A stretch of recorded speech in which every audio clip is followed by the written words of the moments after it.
when I got a DUI. From drinking and driving? From drinking and driving. I would get jobs and then leave them. Super inconsistent. Life of the party, though. And my substance use looked like binge drinking. At that time, it was just drinking. I did start to mess around up there. They had something called crank.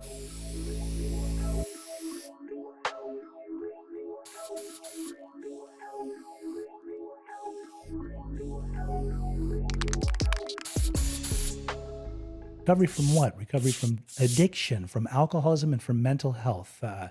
We have this podcast on a weekly basis. We like to bring guests on and talk to them, people that are in recovery and sometimes professionals that work with people that are in recovery.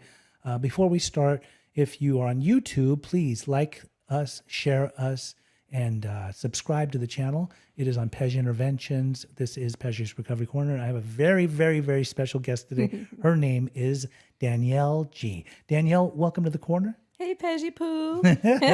Very good to have you here. So Danielle and I, we go way, way back. We are both purple people. I wore my Rude Boy t-shirt today because this is a representation of Prince. We met in the Prince community. We are probably, if not most definitely, some of the biggest Prince fans that you have ever known, right? And I'm sure those that know, most definitely that know us.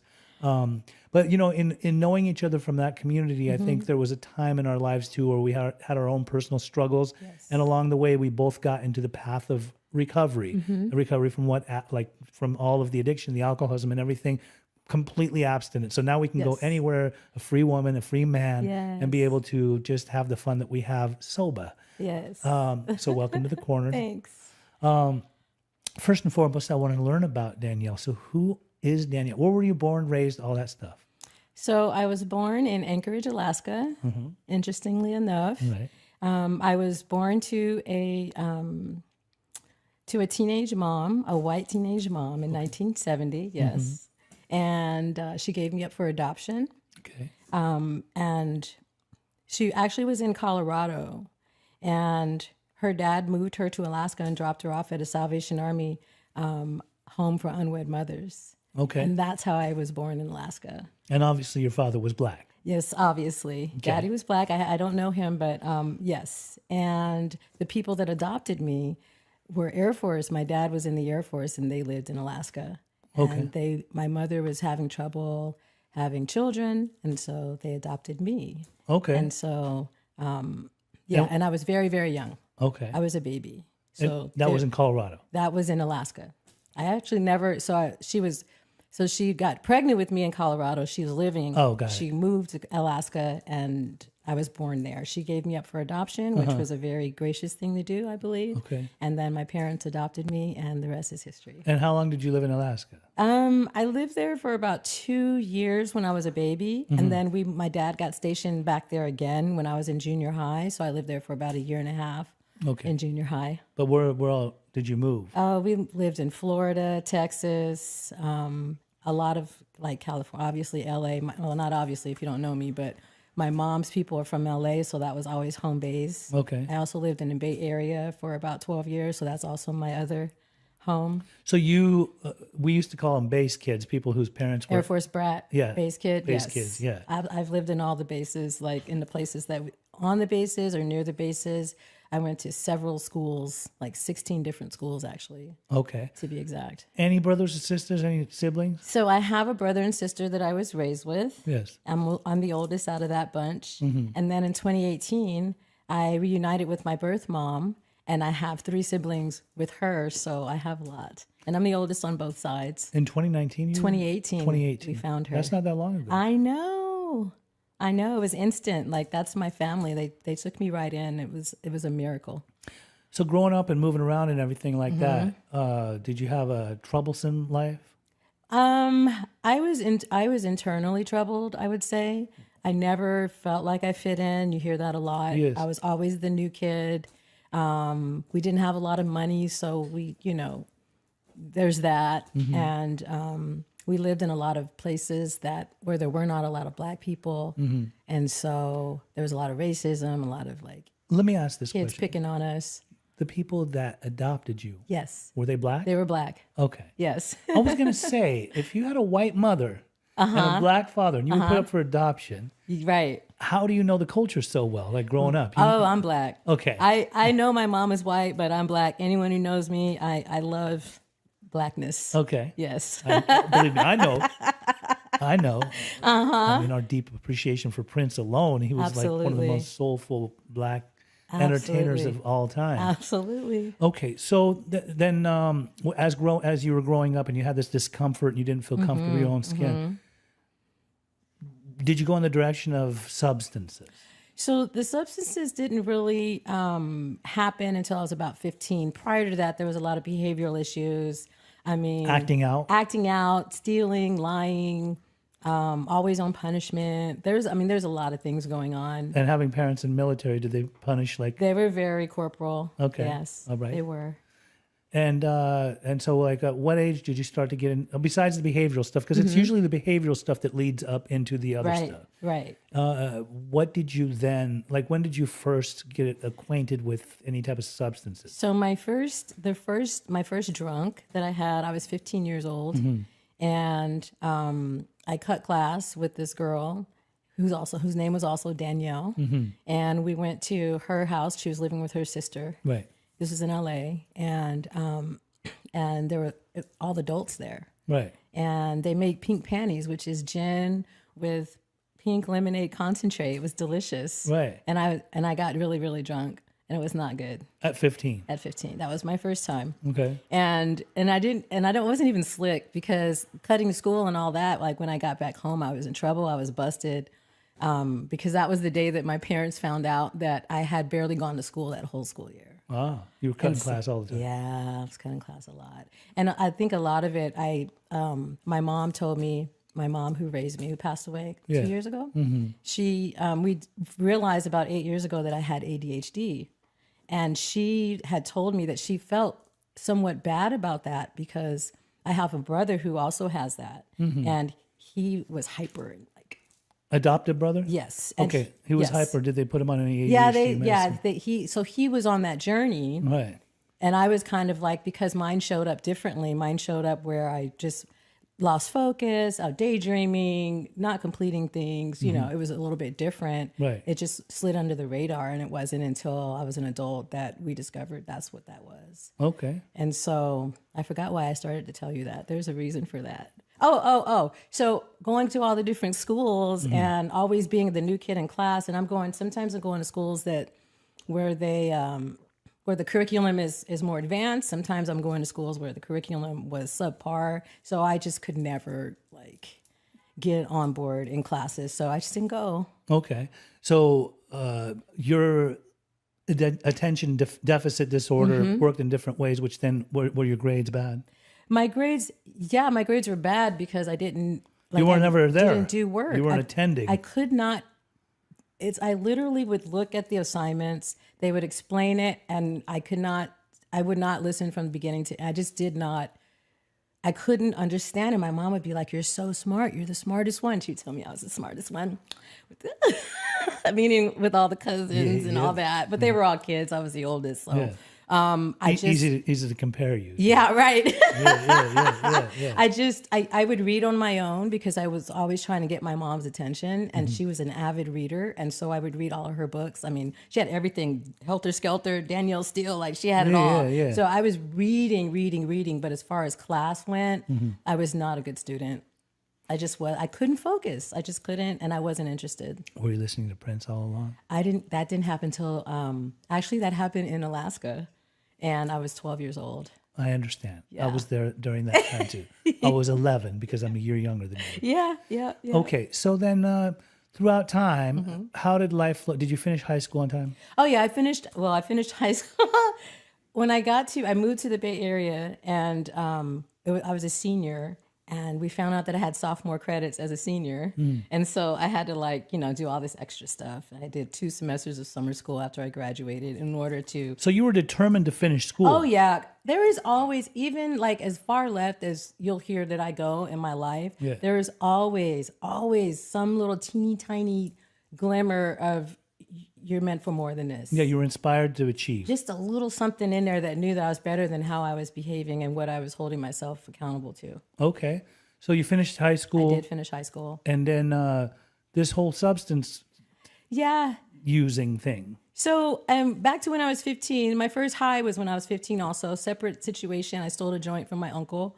He was dropping me off to summer school and the joint was in his car. I didn't even know anything about a joint, anything about anything. And I took it to my friends and we smoked it. And then years later, I learned that what we were smoking was sherm because I had no idea. It also did not go well. We're just going to leave it at that. Okay. And years later when I So you thought it was just weed and like it was blasting you out of even your then, mind. I didn't know anything about weed. I didn't know anything about anything. I just knew I lived where I lived. There was a crack epidemic, so I knew stay away from that. People were smoking weed, but it was more of a subculture. It wasn't like, something that like it is now, where it's cool and everybody's doing it. It was still subculture type stuff then. So that happened. And so then because of the experiences, and I got busted that time. Right. Because my uncle snitched me out. And then I worked at a dental office with my mom, and I didn't show up for work, which my parents were super strict. So there was no like doing things like that. So when I would go that far out of what they're used to, then I would get busted. Like those 2 times I got busted. And so I left it alone for a while because it was neither experience was pleasurable. And so it wasn't until I was... When you say crack epidemic, are we talking about in South LA? Yes, where I lived, yeah. Okay. South Central. South Central is what they called it then. And this was the late 80s? This was the late 80s. I remember. Yeah. And When crack hit the streets, it was different. Yeah. Yeah, and you just knew to stay away from that. You don't want to end up like the crackheads that you see. Crackheads, exactly. Exactly. Oh, right. So then later on in life, like when high school's finished, now you're getting into your young adulthood. That was all about the booze. It was drinking. It was drinking. Okay. I tried weed. I would smoke weed too, but it was all about drinking. And it was, I went to this high school in the Bay Area, and it was a more middle class, predominantly white high school. So their parties were... Where was that? Mountain View High School. In what area? Mountain View, California, Mountain the View. Bay. Okay, in the Bay Yeah, area. okay. We would go to their parties, and they would have kegs with red cups, which I'd never seen before. And I'm like, first of all, beer is gross, but okay. Let's do it. There's not even any music playing. It's Nobody's gross. dancing. Yeah, it's gross unless it's cold.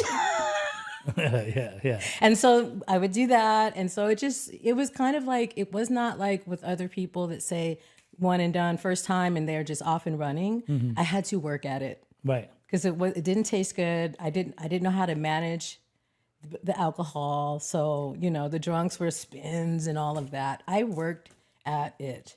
And then by the time I was 19, I made my first call to AA because I knew that I had a problem. That young? I was 19 years old. It was that bad? And I had run away from home and I was living down the street with some friends.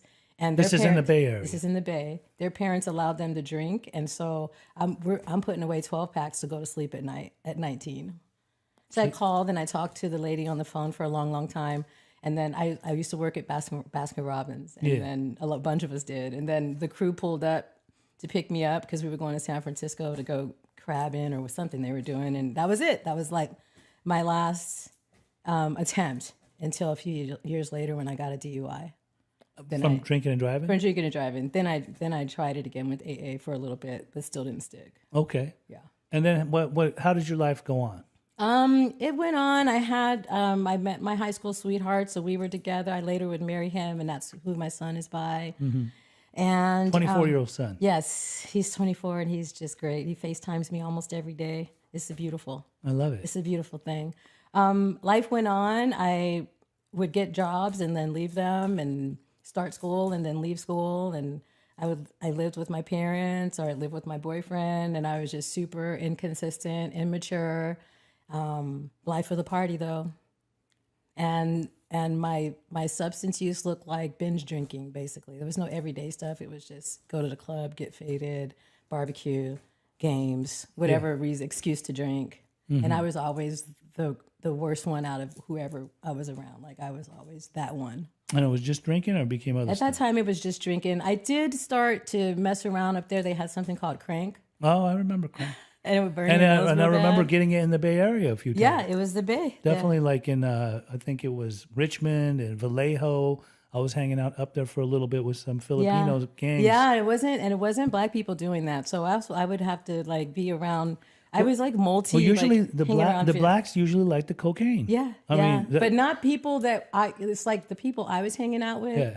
They were drinking and going to clubs. It was no heavy drug use in my circles. Right. I understand that. They never like. There wasn't did that. in ours I had at first to sneak either. It. Yeah, exactly. It wasn't in ours at first either, but later I started hanging out with different circles. Exactly.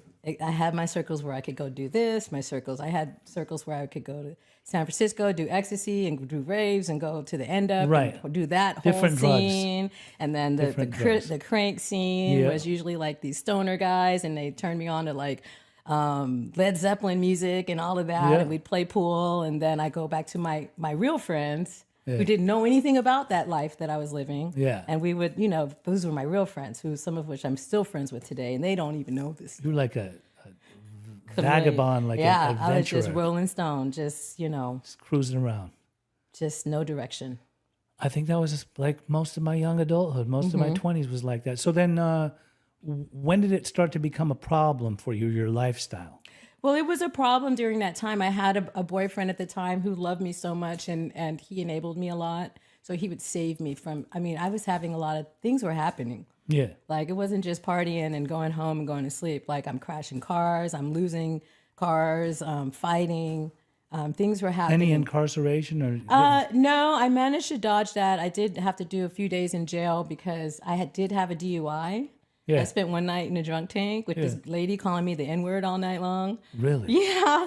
And then, but of course I didn't take care of it. So later they got me on a warrant, and then I, spent a couple of days, but outside of that, no. Right. No. All right. And then life went on and So what? life went on, and then eventually we moved down to LA. Well, I moved to LA, and up there, honestly, This was with the man that you had Yeah, your this son was with my high school sweetheart. Yeah. And we weren't able to get ahead as far as we would have wanted to because I was so unstable. And he was holding it down, and he was a musician, and he had his job, and then he had his dream that we had a studio in the house and all of that. And then he had this crazy girlfriend who was constantly needing to be rescued, couldn't hold a job to help support the household or anything like that. And so we didn't have a place to live. I'm like, let's just go to LA because my family's there. So eventually he followed me. It took a couple months. He came down. Yeah. And then my son was born within about a year and a half of that move. And we had an apartment in Studio City. We lived with my mom and dad in Lancaster for a while. Of course, that did not go well. It was the reason why I left that house early. And it was a combination. I won't say it was all them. Yeah. And then after my son was born, I had stopped drinking. I wasn't using well or anything like that. And while I was pregnant, but after he was born, I started having these like insatiable cravings for alcohol. Mm-hmm. And so I was breastfeeding. And so I decided I'm just going to just pump and have like a plethora of milk. And it was the night that Prince played the 1999, the New Year's Eve. Yes. That was the night I had champagne that night, watching that. I was wearing the blue, Yeah. looking all good. You went out there? No, I didn't go. No, Oh, okay. I did. This time I was like off the grid. Right. I was off the grid for many years. And that was the night I had some alcohol that night. And then from then on, the alcoholism just kicked in strong. So I'm drinking every day, and I had postpartum, untreated. My husband, well, we weren't married yet, but he was working, and, we lived down here. So he was working, building his career down here, and it was just me, my son, and it was a really hard time. How old were you then? I had my son when I was 29. So it was just really, really hard. So how bad did life get? Life got pretty bad. So I want to say too that when I was 19, I got diagnosed with bipolar disorder. Mm-hmm. And they called it manic depression back in the olden days. Yes. And then, so then there was that in the picture so we thought I had that. So I'm on medication sometimes, not on, just trying to figure all of that out. Yes. So I'm drinking. Which would defeat the purpose of the medication. Right. And then the medication was never right because what we found out later was that it was a misdiagnosis. So you weren't even bipolar? Not at all. Not mistake. even a little bit. I mean, I might get, the doctor was like, do you like to spend money? I'm like 17. Yeah. Do you have ups and downs? Yeah. Oh, you got bipolar. You got manic depression. And so these are the meds that you need to take. And my parents were like, no. So anyway, I started going out to this bar across the street from my house in Studio City, and I was just trying to, we find each other. So I Right. talked to this guy, and I was like, do you know where I could find some speed, some crank, some, I don't know what they call it anymore. Right. Crystal. That's what Crystal we were calling it. and glass, Yeah, that's what I asked him about. He's like, no, but I have something else. which was Crack. no. He took me to the valley, and we got some. Okay. It was the night before Thanksgiving, and I did it, and of course, it felt great. Were you hooked? No, I felt horrible remorse. Horrible remorse. Threw it all away Because you're a mother now, like because I know about crack. like now you're doing. I this, know you're what doing it the very does. thing that you were told. That I see with my own was eyes. part of the destruction. I felt terrible. Threw it all. Those crumbs. Like later on, I'd be trying to pick them crumbs up, but I'm throwing it all. It was in my car seat, just getting rid of it. It was terrible. I felt horrible. I can still feel how I felt. And then of course I was up the next day, and I would say maybe a week later I was back over there. Right. And so that opened the door To a whole different life. And mind you, my family didn't know. They didn't know what that looked like. So Were you still in touch with your family? Oh yeah. But I mean, like I was never like around my family in that condition. My son and my husband, though, unfortunately did see me in that condition. They just didn't know what the hell was wrong with me at first. And this was in your 30s? 30s. And this went on for how many years? I mean, I was in maybe 2 years. Then I went to treatment. That's where your treatment started. Yeah. Actually, I went to treatment before. I take that back. I went to treatment for alcoholism in Miami, this place called, I forgot the name of it, Watershed in Miami. And it was there that I realized, I might be an addict too. Because I'm listening to everybody. How many times you go to treatment? Ooh, double digits. Treatment, sober Seriously? livings. Treatment, sober livings, and detoxes, few psych visits, double digits, easy. And you just weren't getting it all those times. Like the first time, I got 2.5 years. I went to treatment out in Azusa to, my ex-husband used to call it Wacko Mountain because it was dual diagnosed. River Community. Oh, I went there. I know River Community. Yeah, I went there, and then I did. That's like major mental health. Yeah, it was like, woo! That's what inspired me to want to go in the direction that I ended up going. You mean where you work now? Yeah, because I was we'll get to hanging out with people with schizophrenia, and I could see, but they were also normal people. They just had this illness. They just needed to be medicated or treated, but they were like regular people. Right. Whereas from the outside, you just see people walking around swatting demons and talking to themselves, and you zombified. judge that, right? Yeah. Zombified, right? Yeah. So anyway, that's how I got into that. So I got 2.5 years sober that time. Okay. Went back to college, Pasadena City College, and then I started feeling normal, and stopped. My sponsor offended me somehow. I think she might have went on vacation after I read her my 4-step. And I needed her, and she had the nerve to go on vacation. And The nerve of her having her own life. Right. And so I just thought I'd show her and just stop showing up. And so, I ended up, I was doing really great in school, straight A's, scholarships, all of that. And I had a statistics teacher that thought he would take some of us to Vegas to show us like the roulette table and probability. And it was weird. But we went, they were smoking weed on the way up, and I'm like, no, they already knew I was in. The teacher too? Yeah. Well, no, not the teacher, but his assistant and a couple other students. And so we go there, and we're sitting at, I forget, the Bellagio, and he's like, you're not going to have a drink? You're sitting under a $10 million Picasso and this and that. Now, by this time, I had already relapsed. I just hadn't picking up. Right. Because it usually takes for me 6 months when I start to notice things like littering. Like I don't litter. If I start telling little lies, there's certain things that I start to do. It's the thinking that precedes the first drink. And it's always a 6-month process, and it spirals, and I'm not able to stop it. I'm not able to. You're arrest loaded it. before you're loaded. It's a freaking wrap. It's a wrap. It's just a matter of what's gonna cause it. So I was like, sure, I'll get a white Zinfandel, which is gross, and I don't even drink. But I just hadn't drank in so long, I forgot what to order. Right. And so it took about a month of that before I was back at the dope man's house. a month of like drinking and stuff like that. And I remember my husband, we were married by then. He was like freaking out. This was the father of your child. Yeah. Yeah.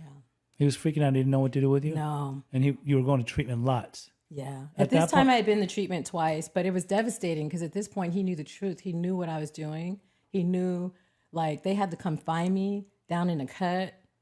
Like, so his mind was already blown too, you know, so he was afraid this was going to happen again. What? So, I mean, I know that you ended up going to some treatment down in Orange County and everything like Yeah, that. Where yeah. when did it finally stick? So it finally stuck. This last go around was about 2014 when I was introduced to shooting meth. You were actually doing that? Oh, yeah. And the beautiful thing about that, because I'm the queen of silver linings, the beautiful thing was someone introduced me to that to try to get me to put the pipe down. That's more extreme. Don't Right, even- but it made sense to me. I mean, you of know? course you're going to put the down one too. Yeah. Hell yeah. And it was just like I'd go to treatment 6 months, then I'm back, you know. So about 2014, the thing about it was that my body was not, and it always would only go for like a year or so. My body would be like, you better stop, you better knock it off. Like, I know I OD'd one time on coke. They brought me back. Wow. And so my veins couldn't handle doing it. And once you do that, you can't do anything else because that's it. That's as shoot good out as your it veins, freaking yeah. gets. So I couldn't do anything else, and I couldn't just drink. And I had met this guy, the same person that introduced me to it, and I was just all obsessed with him. And, The husband had separated oh from you? yeah, he got up. Yeah, well, was really, done. I left Yeah. because I couldn't do what I wanted to do in the house. And this is my strongest. This is my strongest. I don't want to say regret because I know that all the things that led up to this point Had to happen. create who I am today. They had to happen. And the work that I do today could not be done if I wasn't in those streets. Right. And doing all that crazy stuff.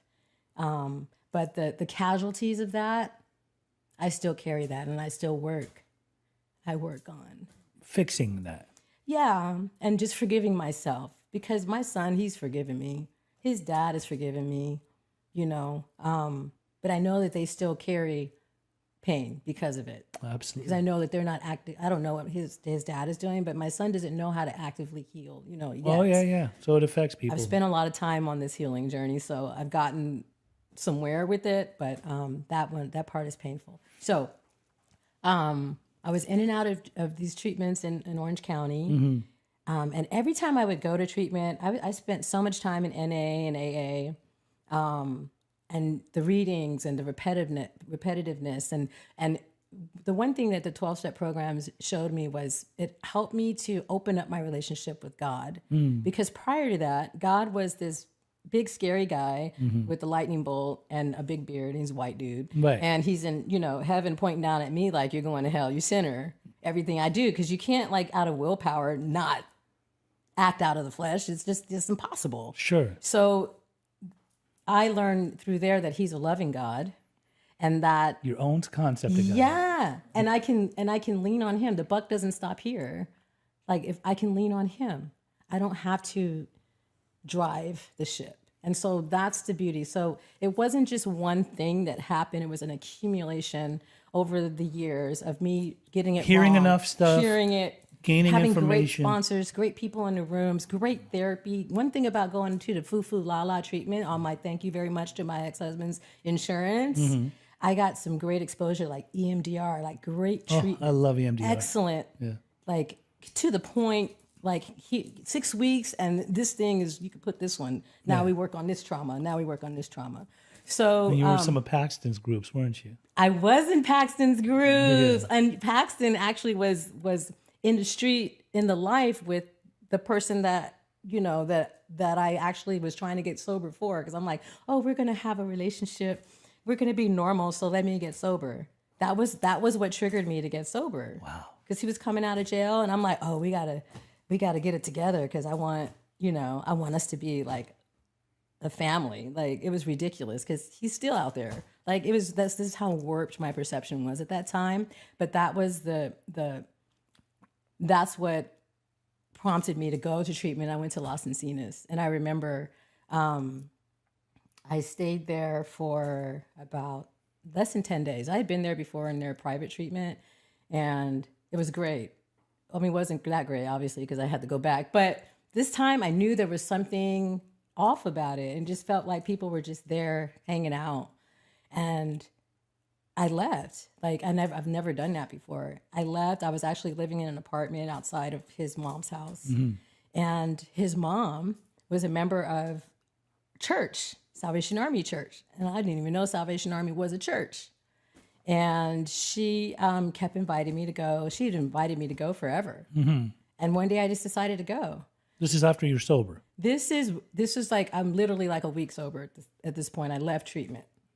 And I went to church. I think I might have gone on a run, quick overnight run. Yeah. Scared the crap out of them because they were like, oh my God, what happened? Where'd she go? And I just saw how it affected them.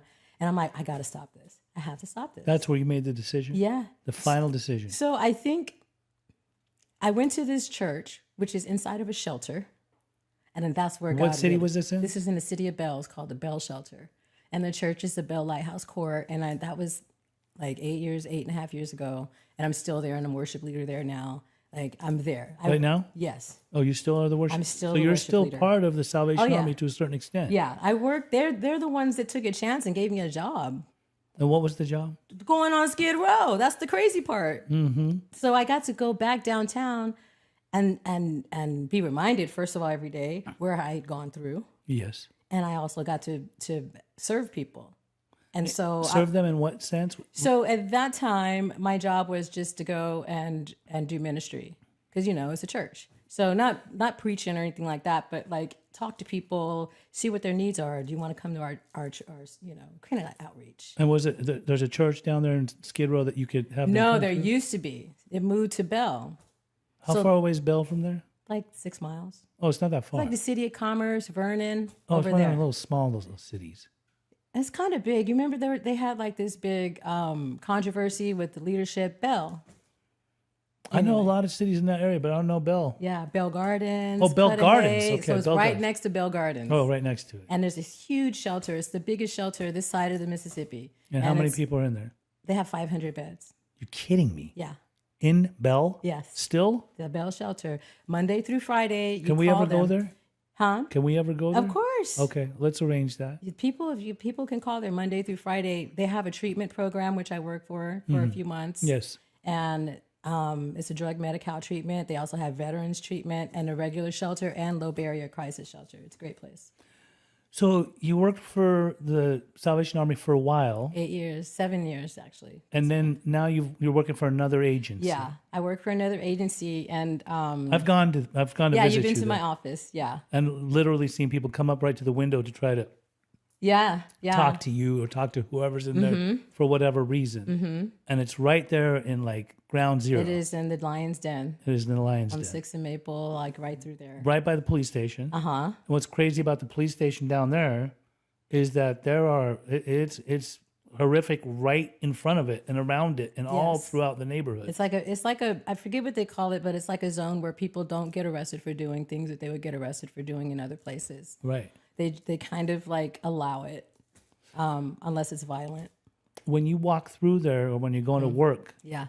are you ever afraid? At first, when I switched positions and I would find myself out there walking alone, I believe it was my own trauma and experience, things that I've had happen and things that I'm aware of that go down there that was in the forefront of my mind. So I would be like anxious walking around there. And I'm like, wait, you cannot have a job where you're anxious every day. And so I just did a little work on that. And so now, no.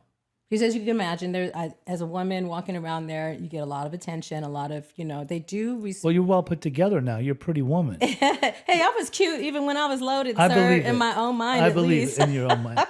Believe me, I was on the methamphetamine diet for a good 16 I was years. size 0. Yeah, exactly. Right. So when do people approach you on the streets and say All things? the time. What do they say? Well, people, either they're hitting on me.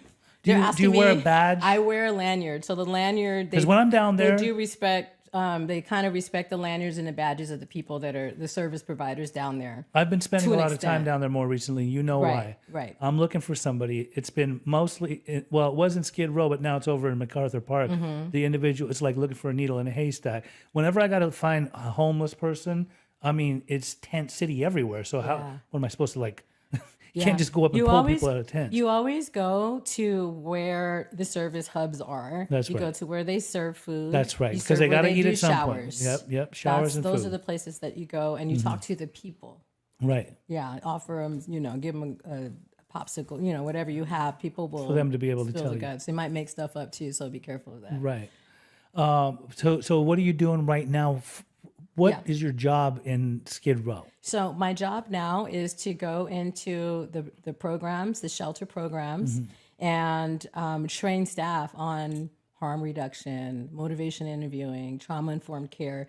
Because what we were finding is that people weren't staying in these shelters, or they didn't want to go because they suck. A lot of times there's no trauma-informed, so people would take things personal, or they would not de-escalate, they would escalate, meaning staff. And they're dealing with people That's some that transference, counter-transference exactly stuff. And so our team goes in and we just educate them on Well, that. who are the staff? Were they former people of Skid Row, or are they people that all are over? From all you different... have people that have degrees and everything else, and then you have people that were peers, people that gone through the programs, people, like myself, is a combination of lived experience and education. Right. So you have all of that. It's just there used to be this old school mentality of do what we say or get out. Even with 12-step and like a lot of the old school, the OGs with like programs, even they're struggling with harm reduction and how we don't try to force someone into treatment in order for them to receive services, and we meet them where they're at. And so my team, we go in and train staff on how to meet people where they're at. Now, before you said you were going to school in Pasadena when you weren't well yet. Or you were well. I was well. Every time I get sober, I get a degree. You were well for a minute. You Yes. went to school, so you wanted to get the education. Yes. But in the last 8 years, didn't you go back to USC? I did. And what did you study? I'm an MSW, so I'm a social worker. Okay. And does the goal that to become an LCSW? That's the goal. I'm getting my hours now. And an LCSW will have a private practice and is basically a psychologist. Yeah. Well, I can't prescribe, but yeah, I'm basically a therapist. You're a therapist. Yeah. Okay. So bravo. I Thank applaud you. you. God is good. That's one of the miracles of when we get sober, we can go back to school and become educated and do great things in our lives. And you're doing great things. Here's the thing that really stands out to me. In the last month and a half that I've been spending time down in Skid Row and MacArthur Park, what I notice is, first of all, I mean, it is a third world country. It feels like it. There are a lot of people that are zombified. There's lots of mental health and lots of addiction and people that are in their own zone. Lots of fentanyl use. A lot of people are nodding out. Well, they're standing up and nodding out, just crouched over. Yes. What did you call that? When they're in that position? I think you said it the other day to me. But also you have a lot of people that are fighting over territories or certain objects and things like that. Yeah. What I noticed when I was down there, though, besides seeing all of the people that populate the local area, is the amount of service that's being provided to people. Yes. I see the people with the badges on the street. When I'm walking by them, I know, like, a lot of them are cleaned up and well put together. And I see the nurses. I see the ones that come in clusters that are in groups that go and are tending to the people in the park or the certain areas. Bringing, like, some of them are bandaging people up. Somebody was attacked the other day in the face and had like a huge gash in their face, and the nurse is over there like just putting so much tender loving care in to try to help that individual. And this touches my heart. I was on the street with my videographer. Somebody walked up. It was a couple of people. I knew they weren't from that area. They were blacks, right? But they weren't from that area, but they were definitely coming up and asking us, y'all want some water? You want a banana, right? And then I see the makeshift showering stations. Yeah. And I see that there's a lot of different types of porta potties and things like that. Outhouses. I'm such an old school. There's porta potties that are being set up for people to be able to go and use the restroom. Right. And I see how much the community and what you are doing and the agency you work for, as well as all of the different places, what they're providing for the community. Another thing was a lady took me to one of her, it looked like it looks like to me that these are old hotels or motels that have now been SROs. transformed. What are they called? They call it SRO, single room occupancy. That's exactly what it was. When I went upstairs and she showed me where she lived, because she was trying to help me find this guy, it was like there was a little apartment, but it wasn't an apartment. It was like a room. That's their apartment. But they don't have restrooms in it, Right. and they don't have showers in it. Those are in the hallways and things like that. And she also told me like a lot of her neighbors are getting high and doing this and that. So do people have to qualify to be able to get into those SROs? So there are different ways. It depends on the SROs, and there's a lot of funding that has been allocated to that community. Funding by who? The state, Funding the by city? I'm not sure. Well, I know we had something called the Skid Row Action Plan, where a lot of money was allocated, and then they had community meetings to determine how to spend the money, and they used stakeholders, people that live in the community, and the providers and the politicians and all the people came. That's how my team was born, and so they focus on different areas where people fall through gaps. So the SROs, some of them are low income. Some of them you get through a CES, which is a coordinated entry system, where you have to have a score. Like there's just this whole process. And so I think what they're doing right now is they're trying to create more housing, and they're trying to upgrade the housing that we already have, because we're finding There's a lot of it, right? there's a lot of it, but it's dilapidated, as you know. Like it's kind of a breeding ground for more of the same behavior, or some more of the same. So, but there are.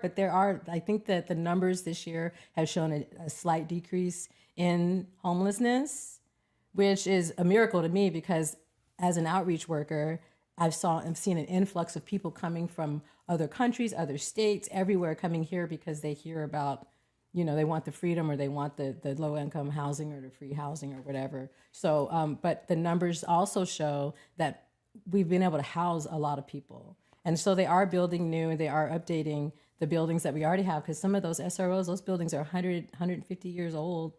And they're really gross inside. So they're trying to fix some of those up for sure. Okay, so if you're a person that likes to research stuff, like especially Skid Row, right? Yeah. We find that in every metropolitan city, major metropolitan city, there's always a Skid Row or some type of place in a downtown area where a lot of homeless Concentration. Yes, Right. or concentration, right? So, and LA Skid Row goes way back, like many decades, Right. if not a whole century, maybe. I sometimes tend to wonder, and I'm not going to ask you like why hasn't it changed, or why does it still remain in certain parts? They allow that to be going on, or that type of lifestyle to be going on, as opposed to they've cleaned up a lot of downtown LA. Right. There's a lot of gentrification and things like that. But and I talked to you about this recently. I said if I won the lottery and just had like millions and millions and millions and millions of dollars, I would like to create some kind of compound, like some big, huge, like just a colossal shelter where I would work alongside many different people to try to help people with their addiction, with their mental health, and bring them all together.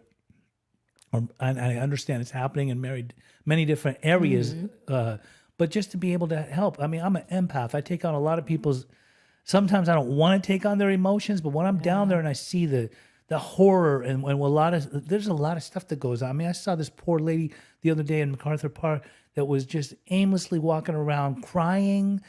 She was definitely in her 30s or 40s. The frustration that she was carrying, I could tell there was just so much pain built up inside of her, and all the vendors and everybody was just freaked out by her because she was just losing her mind. And in that moment, it reminded me of what I came from. Right. Those aimless days of just emotion, like what is wrong with me, right? And so I get that, and I know it's dangerous. I know people be in that alley over there in MacArthur Park. There's that one alley behind Yoshinoya. There's stabbings, there's killings, there's all kinds of stuff. But I don't know what it is about me, and I'm not trying to act like I'm walking on water or above it all. I definitely go down there protected. But when I'm walking through there, I don't walk with fear.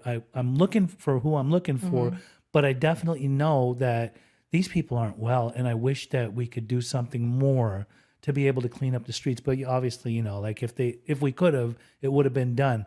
I guess it's bits and pieces of whatever we can do. Well, I think it's a lot of trial and error. I think that the powers that be, who control the purse strings, who don't really know what it's like down here. Yeah. They try to create policies and, they say, okay, go do that. And then they come back with their data that says, oh, well, that didn't work. Okay, let's try something else. And so I think it's a lot of trial and error. And I think that after COVID or during COVID and after COVID, prior to that, everyone was in their silos. This agency did this agency did that. And there was not a lot of collaboration. And now there's so much collaboration that you are starting to see headways, and people. And I think that we're moving away from shaming, from the stigma of mental illness, from the stigma of drug addiction, and so it may look like enabling for now, but it's opening the door for people to come and ask for help, and for people to trust people who may still be in active addiction to be able to trust service providers to serve them or help them get into permanent housing or get into interim housing, which is like the key to permanent housing, whereas before it was failing because people didn't stay in interim housing because if you're bringing people in, if you have a big mega place and you bring all of these people, the same behavior that's happening outside is going to happen inside. So you need to put things in place to figure out how to mitigate that. You would have to have qualified people that could need to be work trained with that up. population. Yeah, and I think that, and that's what you're doing. You're training them up. Yeah, so exciting. I love it. I love it too. I'm so grateful. I got to say this too. I mean, we could talk about this stuff forever, Sure and we can. will in our own time. Yeah. I really wanted to bring you on because for me, you're a miracle. I mean, considering everything that you've been through throughout your life, to the point where, yes, we were both homeless. Yeah. And now to be amongst the homeless and be able to be the people when we were homeless that we would turn to for any kind of handout or help or anything like that is a miracle within itself. So I admire the work you do. I watched you. I watched the guy come up in his little wheelchair that day and knock on the door. The way that you talked to him, the way that you handled him, you called him baby. And, it's just a beautiful thing to witness your transformation and just a miracle that you are. So just know that those living amends that you say that you're making towards your family and all that stuff, God sees, and God definitely takes care of us. And we are protected no matter what happens, wherever we go. We have a lot of work ahead of us, that's for sure. The really good things for if you're a Prince fan and you know us and you watch this whole thing, I want y'all to know something. Two things. One is that we get to still celebrate Prince all the time. We go to lots of Prince events. We get to do the dancing. We get to the singing to the music, watching DJ Lenka go up there and just Lenka. throw it down. And she's just such a, I think she's probably one of the best Prince DJs that knows how to make them mixes. And we dance to that stuff. But we get to do it sober, right? Like we see other people. There's some motherfuckers that are soft, right? Did I used to be like that? Oh, thank you, Lord. Or worse, or worse, right? Yes. But we get to really celebrate one of our most favorite. He was definitely the best musician on earth. I don't care. You can fight me, argue me for that, right? But sadly, Prince died to addiction, and it's something that I never wanted to accept would have ever happened to him. And I have a lot of conversations with a lot of Prince fans. A lot of people think that the record companies killed him, this and that. There's a reality behind this stuff, and it's not talked enough about. But addiction doesn't discriminate. It doesn't matter if you're on Skid Row or if you're living in the hills in Beverly Hills or whatever. It'll get you. In the end, it'll get you. So our dedication to being able to help anybody that's suffering, not just the less fortunate, but even the people that got it going on for the financially, whatever it'll take, we got to just keep spreading this message. So in closing, if you could be so kind as to telling the people that might still be suffering, if they happen to be watching this, what kind of good energy can you put out there in the universe, Miss Purple Sister? Well, the first thing I would say is that I could not have done this without certain people along the way. There were people that were supporting me the whole time. Very few, because a lot of people got tired, but there were people that I pushed away that were there for me. Also, they were there when I gave up on myself, because I did give up on myself. There's a lot of shame. There's a lot of internal torture. And I would just like to encourage anyone, or if you know anyone, if you know the shame is there, just know that you can push through that. They can push through that. And I just allowed other people to sort of be that for me until I could be that for myself. So awesome. And God is good. God is great. God is huge. All the time. Okay, well, thank you for coming on Peggy's Recovery Corner. This has been another Peggy's Recovery Corner episode. Thank you for tuning in. If you could please subscribe, like, share it, or share it, like, subscribe. Get the message of hope out there. If you're on YouTube, please get this out there. Show this to everybody because we want to be able to help anybody and everybody that's suffering. Thanks. Over and out.